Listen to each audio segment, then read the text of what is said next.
this is the Motorhelix Nissan Skyline Nismo GT-R R35. This is the special edition.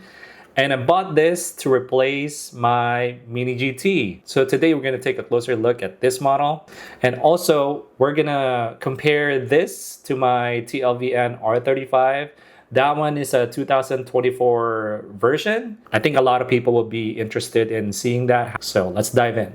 All right, here we go. So for those who want to see the packaging, this comes with this box and cleaning cloth. And this is under the 64 Senior Series, which is the top tier of the Motorhelix collection or line. And of course, this is licensed by Nissan. So there you go.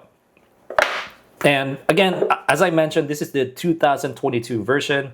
I believe my Mini GT, that was a 2024 version. And we're going to talk about my TLVN and compare it to the Motorhelix one in a bit. And there's some minor differences, but we'll see that after we review this model. Yeah, this one is very tight. There you go. All right, so first impression, I like the paint. I'm a big fan of stealth gray on the R35. Paint is glossy. You're not gonna see any metallic flakes here. A lot of carbon fiber details, which we're gonna discuss in a bit. But right now, I'm just looking for imperfection. So far, well, there you go. There's one. Focus your attention to the front wheel. The brake caliper is right on top. They should be on the left-hand side, similar to this guy right here. So, but mine is on top. Clearly a QC issue. So this is the first QC issue that I've seen on my Motorhelix models. Before today, I've been getting lucky with QC with Motorhelix, but this is the first one that I've received with a QC issue, which is unfortunate because I love this car so much. So as far as, let's see the back. The back looks fine. I'm not seeing any issues. So let's talk about the wheels first. I already mentioned the QC on the brake caliper or the brake details, but the brake details to me looks good. It appears to be slotted too, and I like the material that they use here. It looks very realistic. That goes on the rear as well, so it looks slotted to me.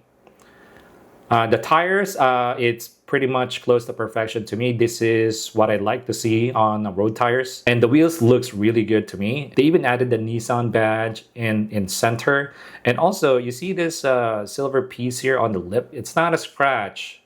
It's a Nismo branding on the lip, and in fact, all four wheels have that silver thing on the lip right there, and it represents the Nismo branding on the wheel. I'll post a picture here on the left so you guys see what I'm talking about. So this is what it looks like. So the fact that they're able to add that is pretty crazy. So hats off to Motorhelix.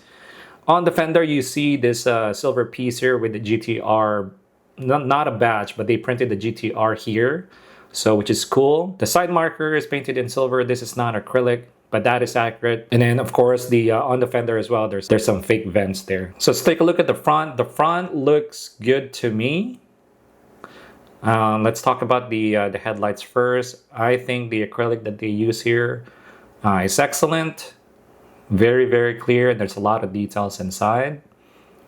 The front splitter or front lip looks good. You see a lot of carbon fiber details. The lines are there too. The GT-R badge is nicely centered too, but you know what? It's missing the Nismo badge on the right-hand side of it. In fact, here's a photo of the real-life car, so you can see what I'm talking about. So you can see the GT-R badge in the middle, but there should be a Nismo badge on the right-hand side of it. But this model right here, from Motorhelix does not have that, which is unfortunate. But other than that, I like the grille down here. It's a photo etch grille that they use, so they didn't use like a solid plastic with textures. The grille up here behind the badge, I think it's just a solid plastic with like some textures. So daytime running lights looks good to me. I believe they are, yeah, it looks like they look acrylic to me. Not a lot of details though, but at least they just didn't paint that and call it a day. The bonnet looks good too. So Motorhelix does the carbon fiber really, really good. It looks very realistic to me. And you get that shine and also the details, the lines. are absolutely fantastic. And you see these two vents too on the bonnet. I think they look good. They don't go through the casting, which I'm fine with, but at least they're there. So this is probably the best angle that I can do to show the interior. But you can see it from here that it's two-tone. And do I see some, yeah, there's a GT-R badge on the wheel.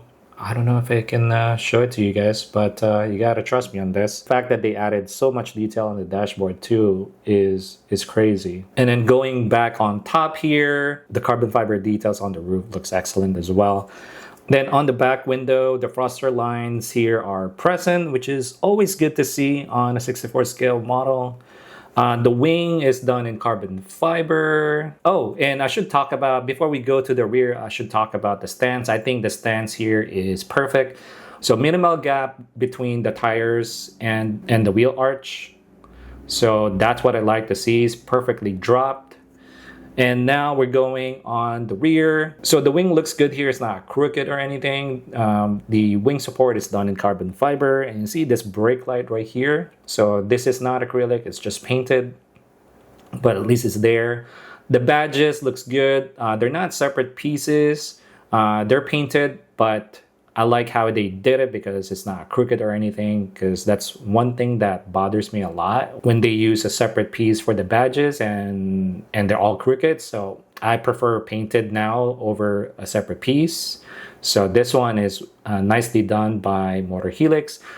And one big difference between, you know, this and the Mini GT that I sold recently are the taillights. So on Motorhelix, the taillights are done in acrylic. With painted center.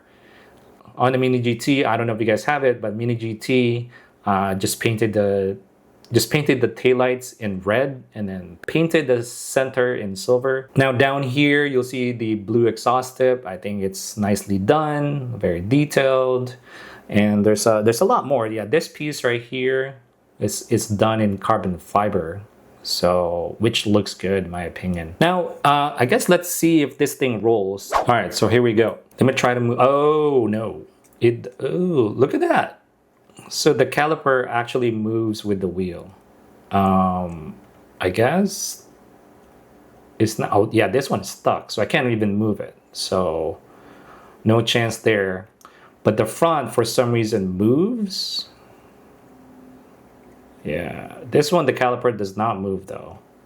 So maybe they're all like separate pieces, talking about the tires and wheels. But at least now, it's no longer a QC issue, right? Because now I can line up the caliper like that and just display the model as is, right? So we're all good, Motorhelix. No harm, no foul. But yeah, it's not gonna roll, guys, unfortunately. But the biggest selling point to me, where's my tool?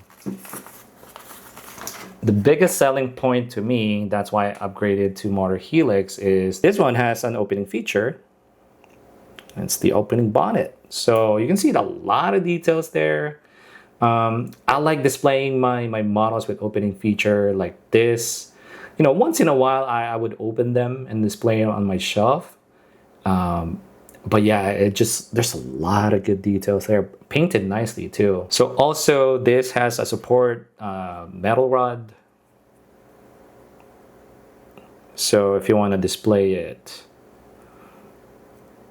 you know, like so, you can prop the bonnet open, and then just be very careful with this metal rod because it's super thin. It's easy to bend. So something like that. So if you can display it like this, you know, so yeah, I think it looks super cool when it's displayed like that, right? So, but yeah, that's the Motorhelix. So before I do my conclusion on this one, I want to quickly compare this to my TLVN because I know a lot of people are looking for this comparison. This, by the way, is the 2024 version of the special edition Nismo R35. And this one is the 2022 special edition Nismo. So I just want to get that out of the way. The differences on the exterior are minimal but noticeable. So here, I want to talk about the wheels first. TLVN, of course, some of their models, as some of you may know, some TLVN models have working suspension, and this is one of them. So as you can see, suspension works really fine. Although I don't like the stance of this TLVN in particular, because check it out. I think this might be a little QC issue, because I find like the spring, especially on the back, is like it's too high. The front, it's high but not as high as the rear. And if you look at this side, the stance looks okay, right? It's better than the left side for sure. But this one, I think it's a QC thing. Yeah, see how high that is? I'm not even pressing down hard. Because if I press down, this is what it looks like. See? So this is like normal. I'm not pressing anything down. Here's the right side again. So that's the first thing that I've noticed, is the stance is off on the TLVN. And also, the wheels does not have the Nissan badge in the middle, which is no bueno. I don't like that, because you already see on the Motorhelix that is possible. So, and you can clearly see it's Nissan too, so which is cool, right? So going back here in TLVN, the brake details are fine, but I find the brake details on Motorhelix better, because you can see the slotted, and the material that they use for the brake disc is, I think, better, shinier.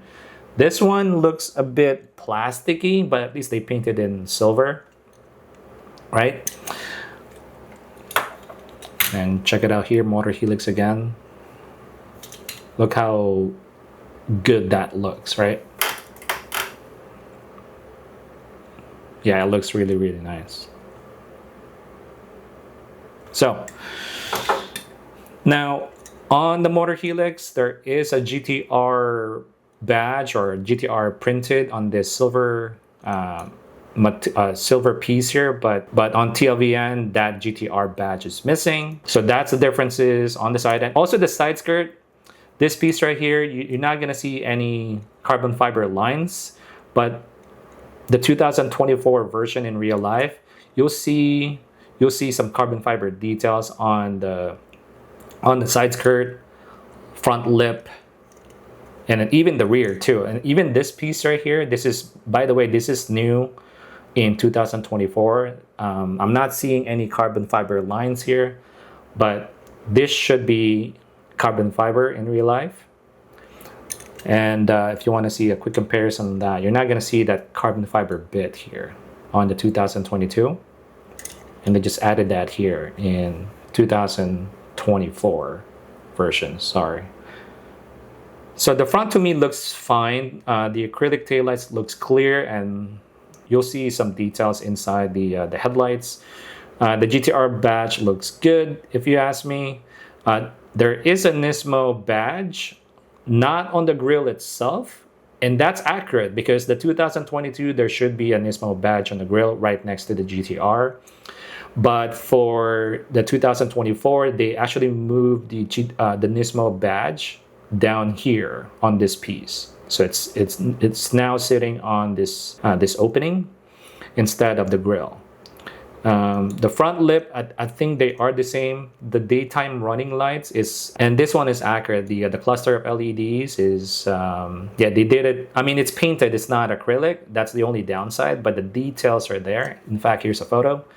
Quick photo comparison. You'll see what I'm talking about here. So it's a honeycomb pattern, right? So that's what I was referring to.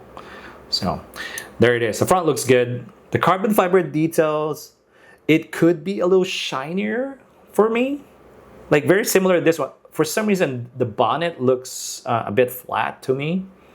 This one's clearly shinier for some reason, and this one is flat. I don't know if that's accurate or not. And also the wing should have carbon fiber lines, if I'm not mistaken. And now on the rear, so the rear is, you know, the fact that they use acrylic is nice. However, the middle part, I kind of wish they painted it similar to not Mini GT, but Motorhelix.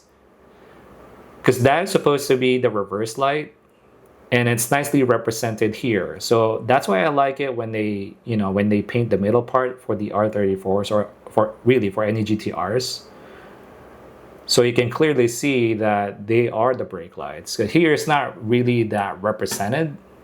You'll see a lot of reds, but I guess I'm seeing some clear portion or some clear acrylic in the middle, but it's not, represented well, if that makes sense. And the carbon fiber down here is different. This is accurate, by the way. So now it has a T shape, but on the Motorhelix, you'll see it's a different shape. It's like a U shape versus the T shape. They also have a blue tip on the exhaust, so which is cool. The badges, let's see, the Nissan is printed right there. The Nismo badge is missing here. I don't know if that's accurate. I'll try to find a photo of the rear of the 2024 version here on the left, because this one is missing the Nismo. The 2022 has that right here. So I don't know what's going on. I don't know if that's accurate or not. But yeah, you'll see that in the photo after I post this video right here on the left. The GT-R badge is printed nicely on the right, so to me that looks good. Wing support's done in carbon fiber as well. So the grille down here is not photo etched, it's just a solid with texture, so it's fine. So that's a TLVN. Conclusion time. So before you decide which one to get, Motorhelix or TLVN or Mini GT, you need to figure out what year you want, right? So if you want the special edition, if you want the 2024 special edition, I think the better buy is the TLVN, and that is versus Mini GT. And in fact, I have a video of that comparison. If you guys are interested, you can watch it after this video. But I do have a comparison between the Mini GT and this one. So they are both, if I'm not mistaken, 2024 special edition, right? So between those two, if you want the 2024 Nismo, if you're deciding between Mini GT and TLVN, get TLVNs. Now, if you don't care about the year, you just want the best casting for the Nismo special edition for the R35, my recommendation is go with the Motorhelix, because it has more details. And I think I forgot to mention that, the TLVN, the interior is not painted at all. It should be two-tone like the 2022 version. And I don't see any details on the dashboard either. That's why I didn't show it to you guys. In terms of the interior, Motorhelix got the TLVN beat, by a landslide, right? So it's no competition, because you'll see, I think there is a GT-R display on the dashboard as well. Also, it has an opening feature like this. So you're not gonna get that from TLVN. That amount of details for under 25 or for around 25 bucks is unmatched. So you're not gonna get that from TLVN. So again, price-wise, if you want the most detailed representation of the Nismo R35 Special Edition, go with Motorhelix. It's a no-brainer, because I think the TLVN right now, I'll check it in a bit. This is gonna be at least 35 bucks, probably more. Maybe this thing is at 45 or 50 now. Who knows, right? So that's my verdict. I mean, this one, if you don't like the stealth gray, this one comes with the red as well. And I think they are going to release a white one too. So if you like this configuration, similar to my TLVN, just wait for the white one. Or I'm a big fan of stealth gray on the Nismo Special Edition, so that's why I chose this, right? So yeah, there's a lot to like for 25 bucks here. And you can't really beat it, the price and quality ratio. So yeah, go with Motorhelix. It's cheaper, more detailed, has opening feature. So what more can you ask for, right? So yeah, that's it. I'll catch you in the next one. Peace.